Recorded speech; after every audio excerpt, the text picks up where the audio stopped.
rumo ao Rio de Janeiro nesse momento, pessoal, onde a Avenida Brasil, uma das principais vias expressas do Rio de Janeiro, ficou totalmente fechada nos dois sentidos hoje pela manhã.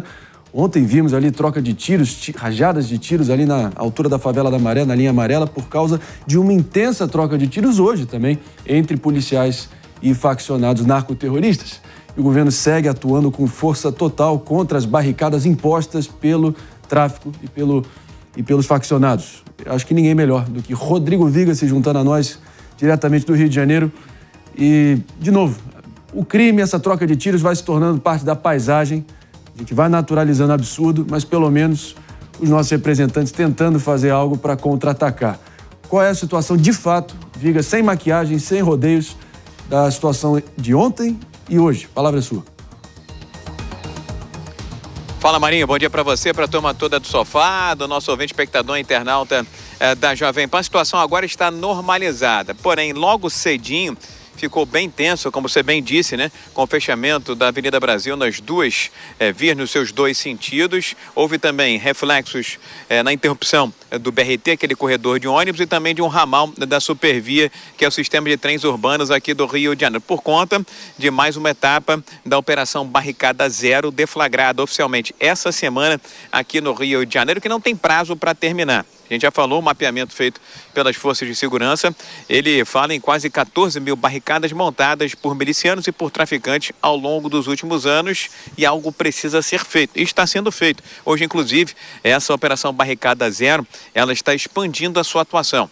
Além de municípios lá da Baixada, também São Gonçalo, na região metropolitana, outras cidades da Baixada começam a fazer parte dessa intervenção permanente e recorrente aqui no Rio de Janeiro. Estamos falando de Mesquita e também de Japeri. A situação, como eu disse, já voltou ao normal, ela já está normalizada, mas a área de atuação hoje é um local bastante sensível aqui na capital. Cidade Alta é um conjunto de favelas, é o chamado Complexo de Jael, dominado por um traficante que a gente já falou muito aqui no microfone da Jovem Pan, Álvaro Malaquias, conhecido como Peixão.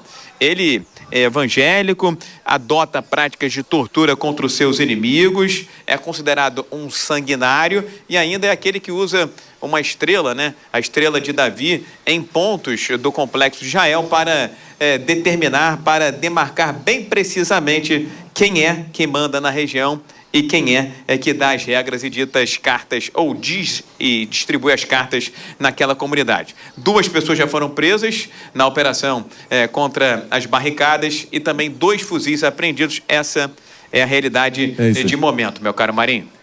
Rodrigo Viga com as informações. Mais um dia conflagrado, rajadas de tiros, operações policiais em várias regiões do estado, não se limitando apenas à zona norte do Rio, comunidades ali na Baixada. E, enfim, o absurdo sendo naturalizado mais uma vez. Fica, obrigado demais, segue firme e forte aí, a gente te aciona em breve com novidades. De novo, reforça seu sentimento, naturalizando o absurdo. Para qualquer carioca ou cidadão fluminense, parece que é um ritual de iniciação você passar por algum constrangimento. Constrangimento não, um terror desse, né? De ter que jogar o carro para o acostamento na Avenida Brasil, na linha amarela, linha vermelha, e ficar refém desse tipo de coisa. Eu já passei por isso, sei bem como é que é essa sensação de como você se sente minúsculo e a um tiro de ver a tua vida desabar e acabar. David? Não, são 2 ações extremamente importantes. Uma para você retomar esses territórios e fazer com que as pessoas que moram nas comunidades não sofram com as consequências do Comando Vermelho e de outras facções, mas também você asfixiar financeiramente, como o próprio ministro Haddad disse na fala dele, né? É também importante. Então são 2 ações que realmente avançam contra o crime organizado. Agora, o que a gente não pode também deixar de ver são as narrativas que vão ser geradas em torno desse tema, porque aí, de um lado, a gente tem uma narrativa de que, olha, o governo do Rio de Janeiro está agindo apenas contra aqueles que são traficantes de pequeno porte e perderam a vida nessa ação, e do outro, nós estamos em busca daqueles criminosos de colarinho branco que realmente fazem toda a ação, a cadeia acontecer. Então, independente de narrativa, a gente tem que olhar as ações e qualquer uma delas realmente são extremamente eficazes para que a gente veja um avanço contra essas pessoas, seja nos ambientes mais propícios ali à tortura e tudo mais, seja também nos condomínios de alto padrão. Vamos lá com o Diego Tavares complementando aqui. Enfim, mais um dia que a gente vai normalizando essa insanidade do Rio de Janeiro. Pelo menos o governo e o Estado contra-atacando na medida do possível. Eu acho que esse é o grande ponto, Marinho, é normalizar de fato esse absurdo. Como você disse quando chamou o Rodrigo Viga, permitir que o crime organizado faça parte da paisagem natural do Rio. Isso, não existe em lugar nenhum do mundo, pelo menos em países democráticos, países civilizados, a gente não acompanha cenas dessas. Isso contrasta, inclusive, com a notícia que foi a breaking news de ontem, um atirador que disparou contra a guarda da Casa Branca. Prontamente, Donald Trump mobilizou 500 homens da Força Nacional para fazer o patrulhamento local. Então, sempre que há essas tentativas de subversão da ordem democrática, subversão territorial, enfim, qualquer tipo de ataque ao Estado, o Estado tem que responder à altura. O Estado precisa dar esse exemplo de que o criminoso não vai subtrair um pedaço do território nacional, não vai fazer valer a sua lei própria sobre a nossa Constituição Federal e todo o corpo de legislação infraconstitucional. Então, respostas como essa, derrubar essas barricadas,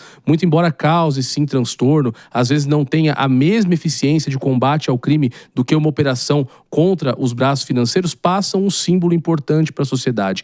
E na questão da narrativa, que o David trouxe aqui muito bem, a narrativa simplesmente não está colando. A pesquisa que foi feita logo após a operação do BOPE no Complexo da Maré, por exemplo, revelou que quase 90% dos moradores das favelas concordam com esse tipo de operação, querem se ver livres do crime organizado porque são os maiores reféns do crime organizado. São eles que têm que pagar mais caro pela internet, que têm que pagar mais caro pelo gás de cozinha, porque o crime os obriga a comprar dos fornecedores do próprio crime organizado. Então, vai muito bem a política de segurança pública do Rio de Janeiro, demonstrando não só de forma efetiva, mas também com bons símbolos, o combate ao Comando Vermelho e às facções criminosas que operam na cidade.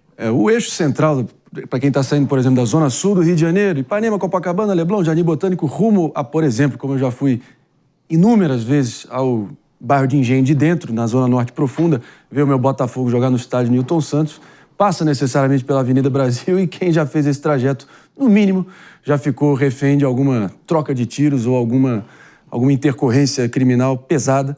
De qualquer forma, Jess, é parte da paisagem, vai se naturalizando, mas é importante a gente ver esse esforço contra as barricadas, porque a barricada tem um simbolismo danado, né? Não, é muito importante. Eu quero até fazer uma reflexão em relação ao meu período de férias. Eu fui para a Europa. E na Europa, André, tem crime sim, tem problema sim, tem lá as pickpockets, tem várias situações. Mas nada se compara ao que nós vivemos no Brasil. Então, quando a gente está falando sobre liberdade, quando a gente está falando sobre soberania, a gente precisa lembrar que as escolas de determinadas regiões hoje estão fechadas por conta do crime organizado. Que as situações estão acontecendo com grandes e graves problemas. Então, assim, é muito triste ver a diferença que é andar pelas ruas de uma cidade como Roma, Berlim, Munique, e ainda que você tenha algum grau ali de medo, nossa, alguém pode me assaltar, não, nada se compara ao que é andar em São Paulo, Rio de Janeiro, o medo, a ausência muitas vezes de saber que você tem um sistema de punição em relação àquelas pessoas que possam vir ser presas. Então, assim, a liberdade que eu vivi nos últimos 20, 30 dias, eu não vivo no meu próprio país. E essa é a realidade de milhões de brasileiros que estão reféns do crime organizado, da violência e que querem cobrar cada vez ações contundentes, porque nós queremos ter de volta o nosso direito de ir e vir sem medo. As mães dessas regiões que hoje não podem mandar seus filhos às suas escolas porque elas estão fechadas, elas merecem vivenciar esse direito. Então, no final do dia, essas operações são fundamentais para isso. Não, sem dúvida alguma, e que não retrocedam, né? Não dá para perder o senso de urgência e tem que seguir em frente sempre.